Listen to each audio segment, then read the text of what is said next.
refrigerant must be made to liquefy and evaporate again. Only gas is suitable for this purpose.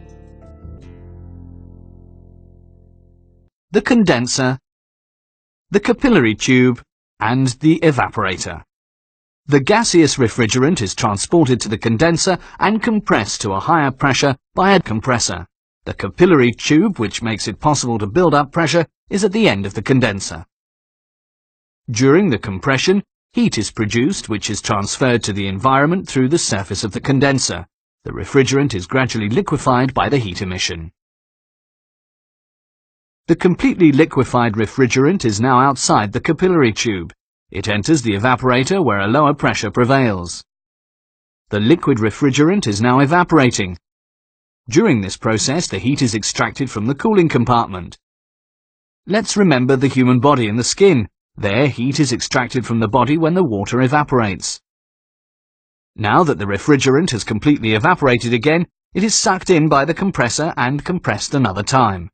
The refrigeration cycle closes without losing the refrigerant.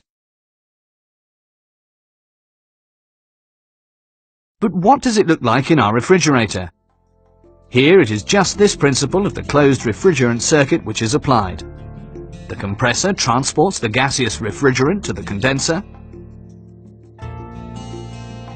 The condenser is the black frame on the back of the equipment. The refrigerant is liquefied by the heat emission to the environment. The liquid refrigerant enters the evaporator through the capillary tube. It reduces the refrigerant's pressure. And only through this the refrigerant can absorb heat and evaporate. This is exactly what happens in the evaporator. The refrigerant takes up the heat from the cooling compartment and becomes gaseous.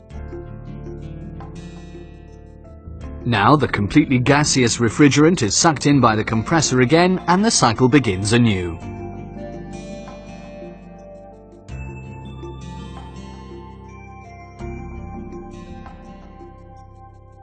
Two refrigerants are used mainly in household cooling appliances, the synthetic R134A and the natural isobutane, also referred to as R600A. In Europe, isobutane has become the widely used refrigerant over the last 10 years due to its favourable environmental properties. The compressor label always indicates which refrigerant is used.